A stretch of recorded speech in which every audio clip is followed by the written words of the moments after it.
pengisian data keluarga di sini. Nah, ketentuannya adalah untuk pengisian tempat lahir silakan mengisi dengan nama kabupaten atau kota, tempat anggota keluarga lahir dengan mengetik minimal 3 karakter. Kemudian kalian pilih kabupaten atau kota dari pilihan yang muncul. Kemudian bila anggota keluarga adalah PNS atau ASN, maka klik isi NIP dan cari nama, kemudian klik cari PNS. Nah, kalian juga bisa mengubah data sebelum mengakhiri proses pengisian daftar riwayat hidup.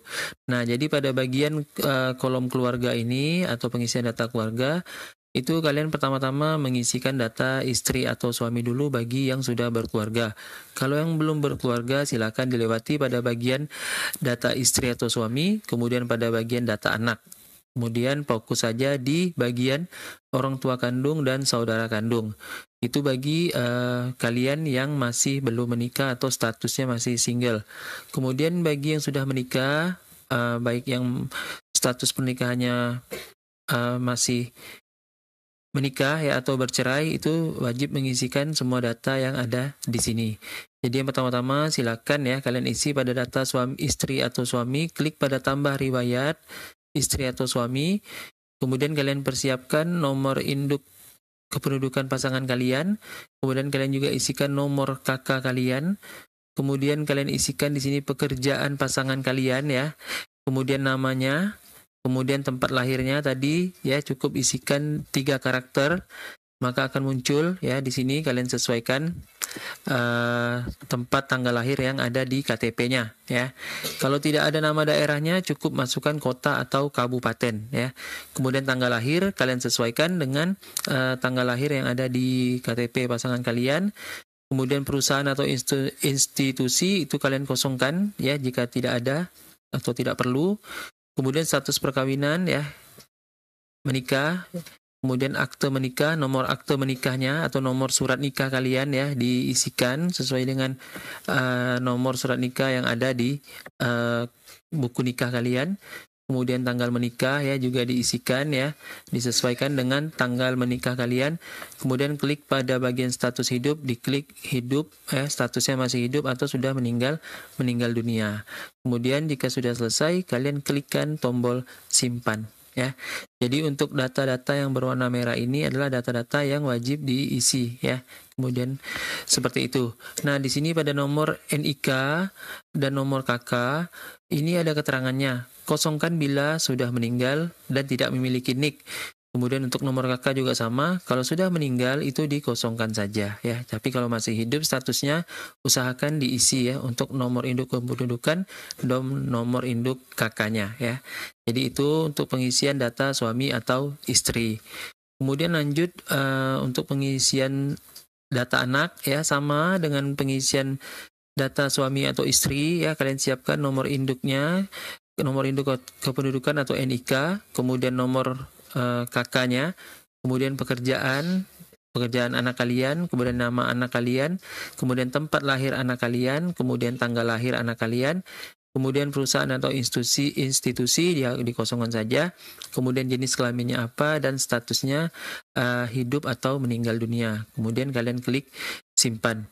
Untuk data anak, kalian isikan sesuai dengan jumlah anak yang kalian miliki ya. Kalau anaknya ada 1, isikan 1.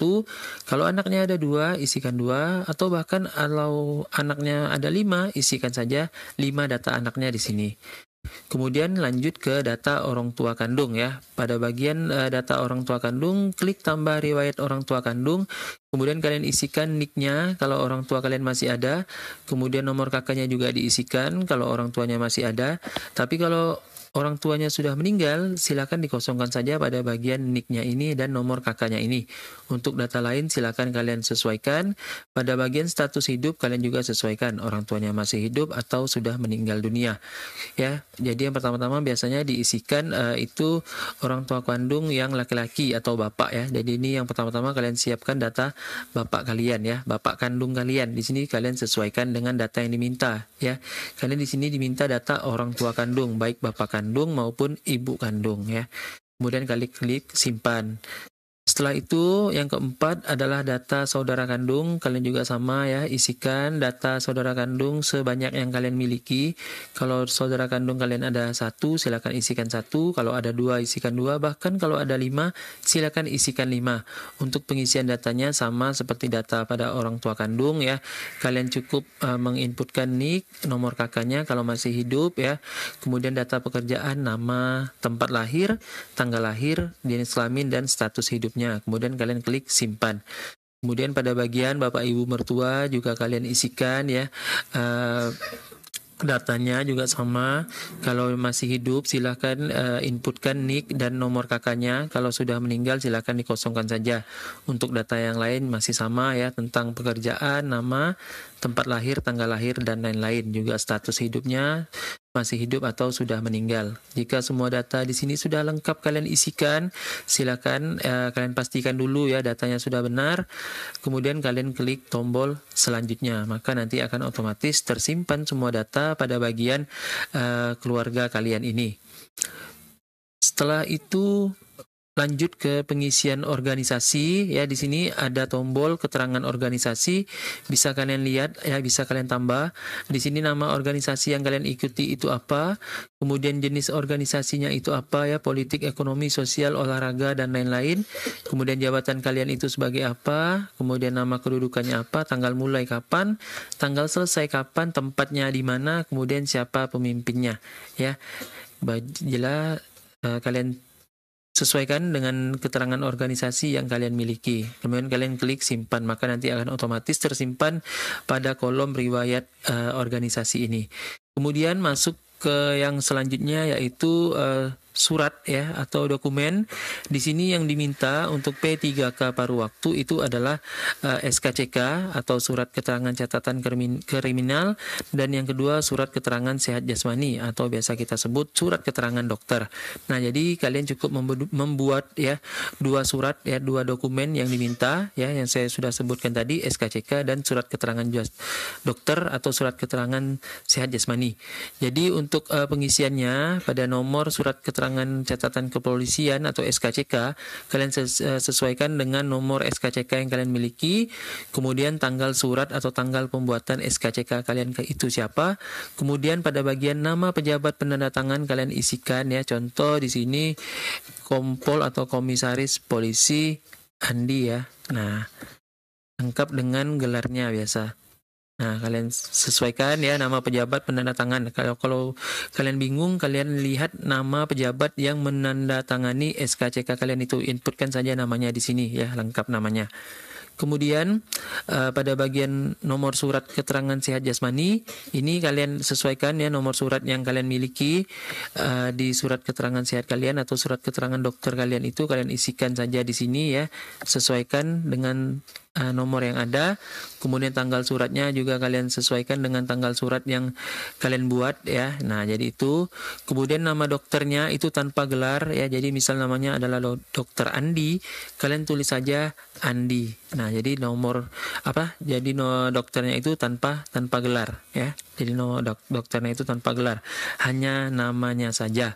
Kemudian keterangan lain yang dianggap perlu ini kalau ada, kalau nggak ada kalian kosongkan saja. Tapi di sini ada keterangannya, saya memiliki disabilitas fisik. Nah, bisa kalian tuliskan dengan kondisi kesehatan kalian yang sebenarnya. Di sini sebagai contoh, saya memiliki disabilitas fisik ya. Di sini kalian tuliskan saja ya. Jadi data ini adalah data yang ada di surat keterangan yang kalian buat ya, SKCK dan surat keterangan sehat jasmani atau SKD ya. Jadi saran saya kalau untuk pembuatan SKCK itu minimal di Polres atau di Polresta atau di Polda bisa kalian buat ya. Kalau di Polsek itu biasanya mereka nggak mau melayani SKCK atau jarang ya. Jadi kalau untuk pemberkasan P3K itu biasanya minimal di Polres atau di Polda ya, di setiap daerah. Kemudian untuk surat keterangan sehat jasmani ini biasanya dibuat di puskesmas ya. Kemudian yang bertanda tangan itu adalah dokter yang memiliki NIP atau dokter yang berstatus ASN ya. Jadi seperti itu untuk kedua surat ini. Nah, jika kalian sudah selesai ya mengisikan kedua data surat ini, kalian klik pada bagian CAPTA kalian tulis ya CAPTA yang ada di sini. Kemudian kalian klik tombol selanjutnya ya. Jadi sesuaikan dengan CAPTA yang ada, huruf besar, huruf kecil itu diperhatikan. Kalian klik selanjutnya, maka nanti akan muncul tabel resume sebelum mengakhiri pengisian daftar riwayat hidup. Pastikan kalian mencentang semua kolom bagian kelengkapan data kalian sebelum kalian melakukan resume. Karena kalau kalian sudah melakukan resume, itu data kalian tidak akan bisa diperbaiki lagi ya. Jadi seperti itu penjelasannya. Oke ya, terima kasih ya bagi kalian yang sudah menyimak pengisian pemberkasan atau pengisian daftar riwayat hidup untuk P3K paruh waktu ya tahun 2025. Saya ucapkan selamat ya bagi kalian. Akhirnya yang P3K paruh waktu akhirnya bisa mengisi daftar riwayat hidup dan nantinya akan diusulkan untuk mendapatkan nomor induk pegawai ya. Jadi seperti itu. Saya akhiri, wabillahi taufik wal hidayah. Wassalamualaikum warahmatullahi wabarakatuh.